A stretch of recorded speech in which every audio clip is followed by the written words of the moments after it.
संभालने के लिए लगातार काम करते रहे।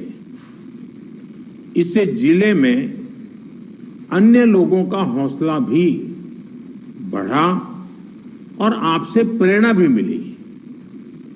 बहुत से ऐसे हैं जो कई कई दिनों तक घर नहीं जा पाए, अपने घर वालों से नहीं मिल पाए। कई लोगों ने अपने परिवार के अहम सदस्यों, अपने करीबियों को खोया भी है।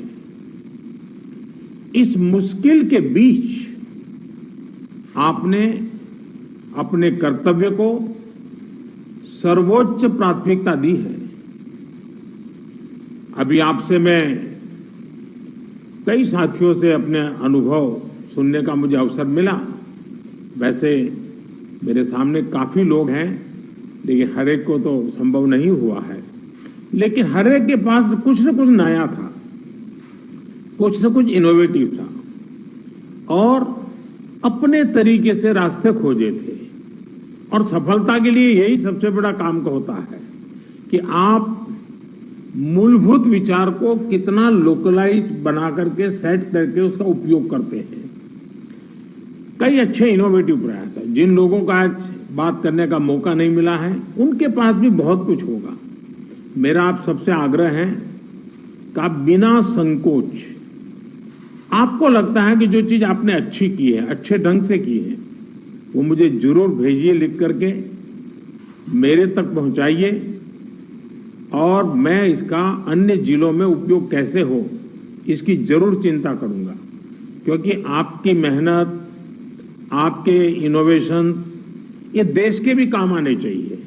और मुझे विश्वास है आज जितनी बातें मेरे सामने आई, ऐसी बहुत सी बातें हैं जो हमें काम आएगी। और इसलिए मैं आपसे इंतजार करूंगा कि आप अपनी कुछ चीजें जरूर मेरे से शेयर करिए।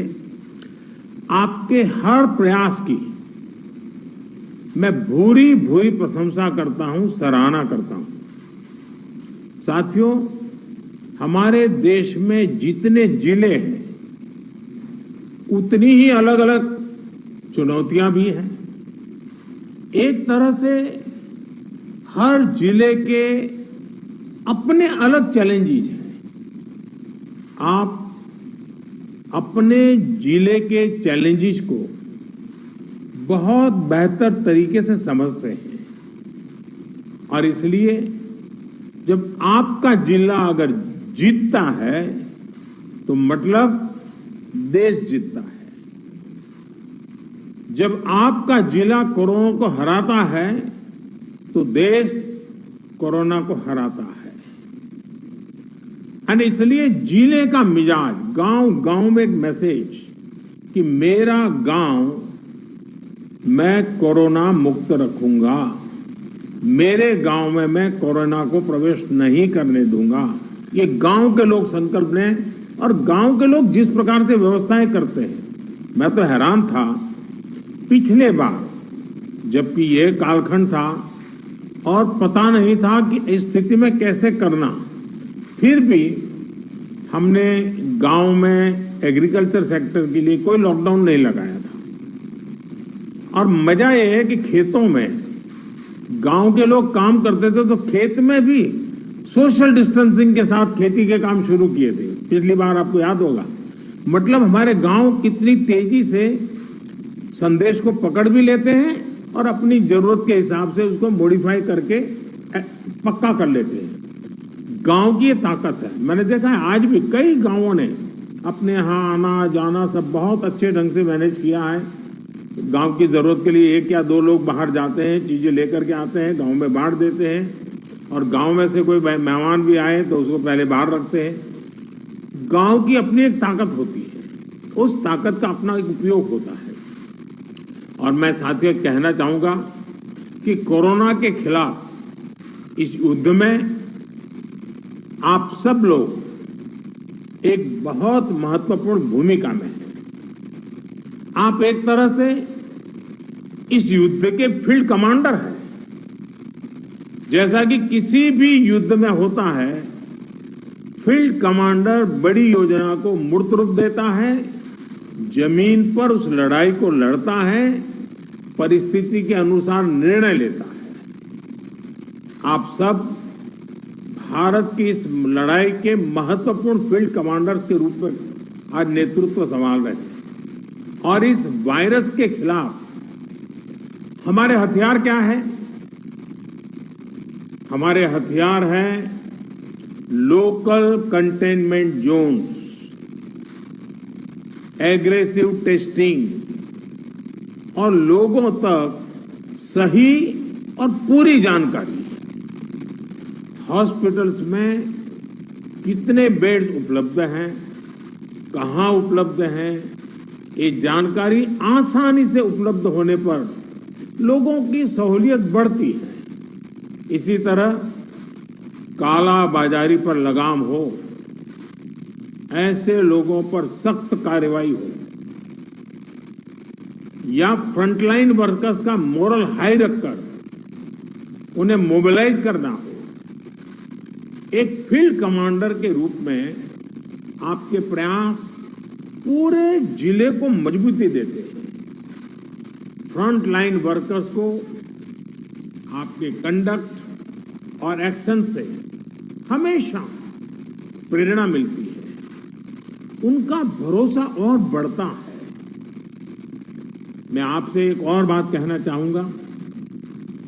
अब इसलिए अगर आपको कहीं लगता है कि सरकार द्वारा बनाई पॉलिसी में जिला स्तर पर किसी इनोवेशन की जरूरत है, उस इनोवेशन में से पॉलिसी को ताकत मिलेगी, तो मेरा आपको खुली छूट है, आप जरूर कीजिए। अगर ये इनोवेशन आपके जिले की स्थानीय जरूरतों के हिसाब से है तो उसे उसी हिसाब में करिए। अगर आपको लगता है कि आपने जो इनोवेशन किया है वो पूरे प्रदेश के लिए या पूरे देश के लिए बेनिफिशियल है तो उसे सरकार तक भी पहुंचाइए। अगर आपको अपने अनुभवों से तेजी से बदलती परिस्थितियों के हिसाब से पॉलिसीज में किसी सुधार की जरूरत लगती है तो उसका भी फीडबैक जरूर पहुंचाइए, बिना संकोच पहुंचाइए। क्योंकि ये लड़ाई ऐसी है कि हम सब मिलकर के सोचेंगे, सब मिलकर के नई नई चीजें ले आएंगे, तब जाकर के हम कर पाएंगे। साथियों, आपके जिले की सफलता बाकी जिलों के लिए एक उदाहरण बन सकती है, उनकी भी मदद कर सकती है। कोरोना से निपटने के लिए जो भी बेस्ट प्रैक्टिसेस हैं उनको भी हमें एडॉप्ट करते चलना है। आपके बहुत से साथी ऐसे जिलों में होंगे जहां कोरोना संक्रमण पीक पर पहुंचने के बाद अब कम हो रहा है। उनके अनुभवों से सीखकर आप अपने जिलों में अपनी रणनीति को और मजबूत करते रहेंगे तो कोरोना के खिलाफ लड़ाई और आसान होगी। साथियों, इस समय कई राज्यों में कोरोना संक्रमण के आंकड़े कम हो रहे हैं, कई राज्यों में बढ़ भी रहे हैं।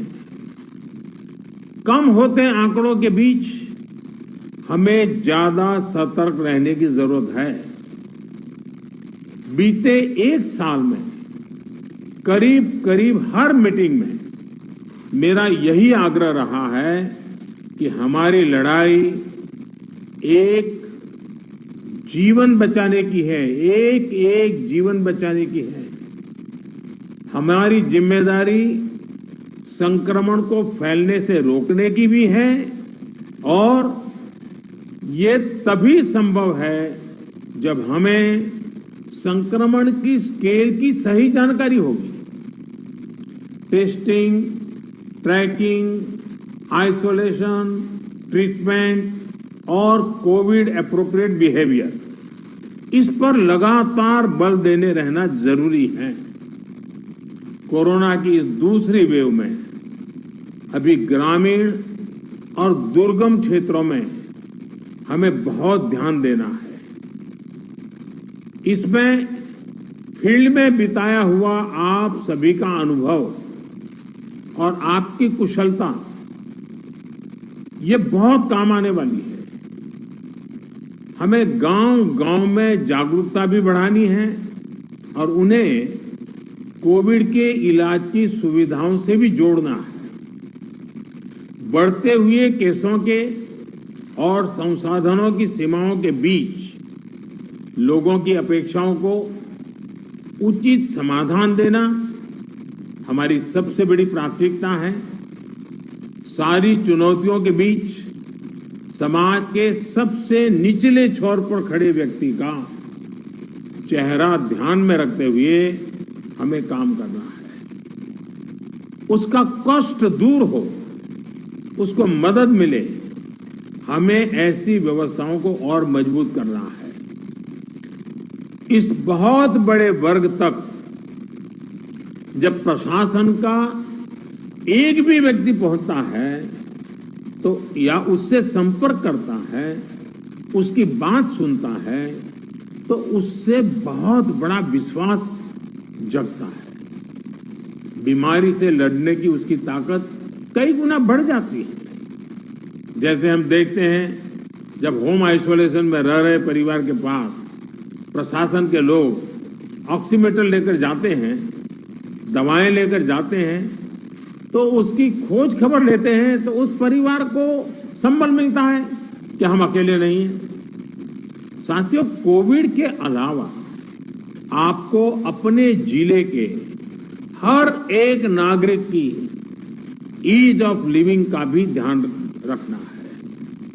हमें संक्रमण को भी रोकना है और दैनिक जीवन से जुड़ी जरूरी सप्लाई को भी बेरोक टोक चलाना है। इसलिए स्थानीय स्तर पर कंटेनमेंट के लिए जो भी गाइडलाइंस जारी की गई है, उनका पालन कराते समय इस पर भी गौर करना है कि गरीब को परेशानी कम से कम हो, किसी भी नागरिक को परेशानी ना हो। साथियों, पीएम केयर्स के माध्यम से देश के हर जिले के अस्पतालों में ऑक्सीजन प्लांट लगाने पर तेजी से काम किया जा रहा है। कई अस्पतालों में ये प्लांट काम करना शुरू भी कर दिया। जैसे अभी चंडीगढ़ का हमने सुना, कितना बेनिफिट हुआ उनको। और इसलिए आपसे मेरा आग्रह है कि जिस भी जिलों को ये प्लांट अलॉट होने वाले हैं, वहां हर जरूरी तैयारी पहले से पूरी होने पर ऑक्सीजन प्लांट और तेजी से सेटअप हो जाएंगे। अस्पतालों में ऑक्सीजन मॉनिटरिंग कमेटी जितना सही काम करेगी, उतना ही ऑक्सीजन का सही इस्तेमाल हो पाएगा। साथियों, टीकाकरण कोविड से लड़ाई का एक सशक्त माध्यम है। इसलिए इससे जुड़े हर भ्रम को हमें मिलकर के उसको निरस्त करना है। कोरोना के टीके की सप्लाई को बहुत बड़े स्तर पर बढ़ाने के निरंतर प्रयास किए जा रहे हैं।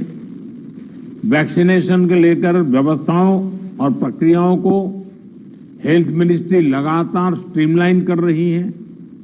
कोशिश ये है कि अगले 15 दिन का शेड्यूल राज्यों को एडवांस में मिल जाए।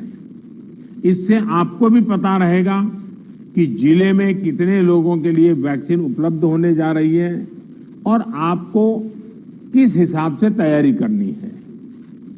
वैक्सीन वेस्टेज रोकने में जिला स्तर पर सही प्रबंधन की भूमिका के बारे में भी आप अच्छी तरह जानते हैं। आपके सहयोग से वैक्सीन वेस्टेज पूरी तरह रुक सकती है। इतना ही नहीं, ऑप्टिमम यूटिलाइजेशन की दिशा में हम सफलतापूर्वक आगे बढ़ सकते हैं। साथियों, ये समय एक प्रशासक के साथ ही एक ह्यूमन रिसोर्स और लॉजिस्टिक मैनेजर के रूप में भी आपकी भूमिका को टेस्ट कर रहा है। मेडिकल से जुड़ी सप्लाई ही नहीं, बल्कि आपके जिले में दूसरी जरूरी सप्लाई भी पर्याप्त हो, ये बहुत जरूरी है। बरसात के मौसम में हम सब जानते हैं कि आप जो रोजमर्रा सरकार के कामों में जुड़े होते हैं, लेकिन जैसे ही जून महीना सामने आना शुरू होता है, आपका ध्यान मौसम, बारिश क्या हो सकता है, क्या कर, उसमें जाता ही है।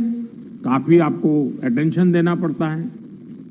और इस बार भी बारिश अब शुरू होने जा रही है, तो स्वाभाविक आपको बरसात के मौसम की जो चुनौतियां हैं, जो एक्स्ट्रा आपके लिए बर्डन भी होती हैं, जिम्मेवारी भी होती हैं, और इसलिए आपको बहुत तेजी से अपनी जरूरतों को मैप करना है और जरूरी प्रबंध करना है। अब कई बार तेज बारिश के कारण बिजली चली जाती है और कहीं अस्पताल में बिजली चली गई तो बहुत बड़ा संकट हो जाएगा ऐसे समय। तो ये चीजें अभी से हमको सोचनी पड़ेगी। चुनौती बड़ी है, लेकिन हमारा हौसला उससे भी बड़ा है और हमारा रिस्पांस न भूतो न भविष्यति, ऐसा ही होना चाहिए। इसी हौसले और संकलन के साथ, इसी इरादे और संकल्प के साथ हम देश को इस संकट से बाहर निकालेंगे। अभी कोरोना के खिलाफ आपको जो अनुभव मिलेंगे, वो भविष्य में भी आपके भी और देश के भी बहुत काम आने वाले हैं। इन अनुभवों का सही इस्तेमाल करके आप आगे भी देश की बड़ी सेवा कर सकते हैं।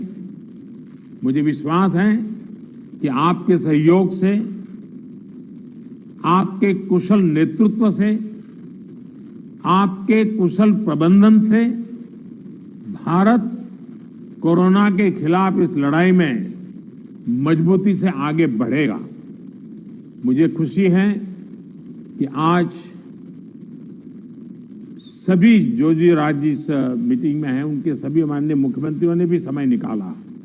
जब कार्यक्रम की रचना कर रहे थे, तब लग रहा था कि मुख्यमंत्रियों का समय इसमें व्यस्त करने की जरूरत नहीं है, क्योंकि जिले के लोगों से बात करना है, वो तो जानते ही थे। लेकिन फिर भी इस विषय के प्रति गंभीरता को लेकर के, संवेदनशीलता को लेकर के मुख्यमंत्री भी इसमें जुड़े हैं, ये बहुत ही स्वागत योग्य है।